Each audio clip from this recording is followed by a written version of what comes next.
अमरावतीच्या परतवाडामधील लैंगिक शोषण प्रकरणी आहे। आरोपीला सोबत नेऊन पोलिसांकडून प्रत्येक ठिकाणी पंचनामे केले जात आहेत।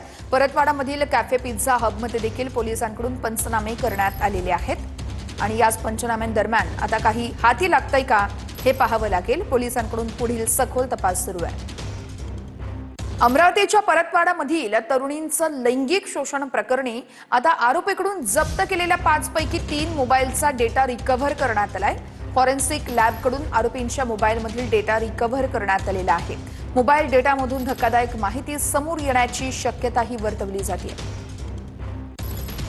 तर टीसीएसने संपूर्ण राज्यात भरती प्रक्रिया थांबवलेली आहे। लैंगिक शोषण प्रकरणामध्ये टीसीएस मधील उच्चपदस्थ सूत्रांचा हा खुलासा आहे। पोलिसांनी कर्मचाऱ्यांची सविस्तर माहिती मागितल्याचाही खुलासा आहे। नाशिक कार्यालयातील कर्मचाऱ्यांच्या भरती प्रक्रियेचे कागदपत्रही तपासणार असल्याचं कळतंय। तर नाशिकमधील धर्मांतरण प्रकरणानंतर आणखी एक धर्मांतराचा प्रकार आता समोर आलाय। पीडित मुलीनं दिलेल्या तक्रारीनंतर नाशिकच्या पंचवटी पोलीस ठाण्यात गुन्हा दाखल करण्यात आलाय। बळजबरीनं तरुणीला दारू सिगारेट पाजून लैंगिक अत्याचार करण्यात आलेत। संशयित आरोपी तंजीर इनामदार याला 5 दिवसांची पोलीस कोठडी सुनावण्यात आलेली आहे। नाशिकच्या आयटी कंपनीमधील धर्मांतरण आणि लैंगिक छळाचं प्रकरण ताजं असताना आता आणखीन एक धक्कादायक प्रकार समोर आलाय। एका तरुणीला बळजबरीनं दारू आणि सिगरेट पाजून अत्याचार करण्यात आलाय। तसंच तिला धर्मांतरासाठी प्रवृत्त केल्याचा आरोपही आरोपीवर करण्यात आलाय। या प्रकरणात संशयित आरोपी तंजीर इनामदारला कोर्टानं 5 दिवसांची पोलीस कोठडी सुनावली आहे। संशयित आरोपी तंजीर इनामदारनं पीडित मुलीला लग्नाचा आमिष दाखवून अनेक ठिकाणी नेलं। तिथे तिला बळजबरीनं दारू आणि सिगरेट पिण्यास भाग पाडलं। पीडिता शुद्धीमध्ये नसताना वारंवार लैंगिक शोषण केल्याचा आरोप करण्यात आलाय। आरोपीनं पीडितेच्या गळ्यातील तुळशी माळ आणि हातावर बांधलेला धागा हा बळजबरीनं काढला। पीडितेला गजवाय हिंदचं पालन करण्यास सांगून धर्मांतरासाठी दबाव टाकला। पीडितेचे आक्षेपार्ह फोटो व्हायरल करण्याची धमकी देऊन वारंवार लॉजवर नेलं। संशयित तंजीर इनामदारनं अशाच पद्धतीनं शहरातील आणखीन काही मुलींना आपल्या जाळ्यात ओढून त्यांचं शोषण केल्याचा दाट संशय व्यक्त केला जातोय।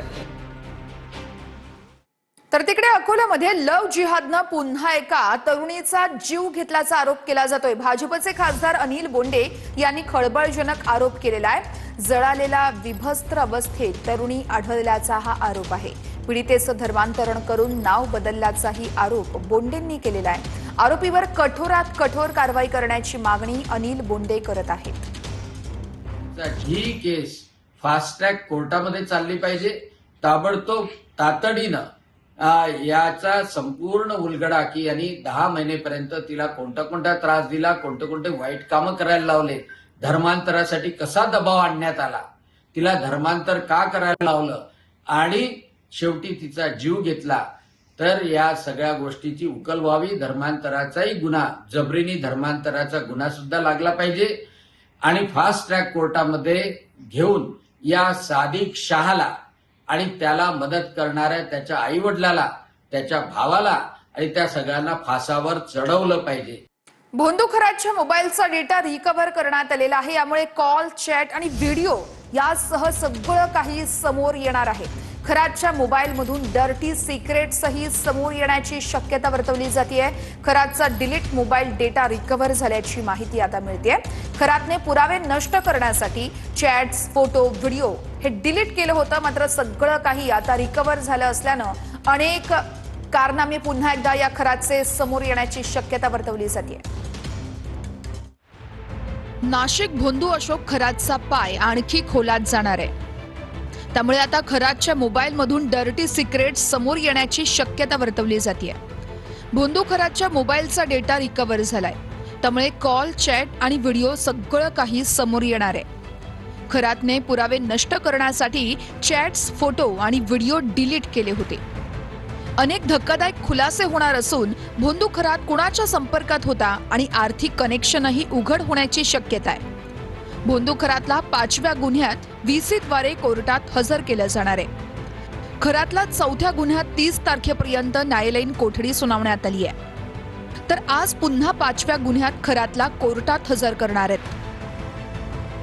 नाशिकमध्ये गंभीर गुन्ह्यांमध्ये एकाच वेळेस 6 SIT स्थापन झाल्यात। भोंदू खरात प्रकरण, TCS धर्मांतर प्रकरण, म्हाडा भूखंड घोटाळा, शालार्थ ID घोटाळा आणि त्र्यंबकेश्वर दर्शन घोटाळ्यासह 6 मोठ्या गुन्ह्यात 6 SIT स्थापन करण्यात आलेल्या आहेत.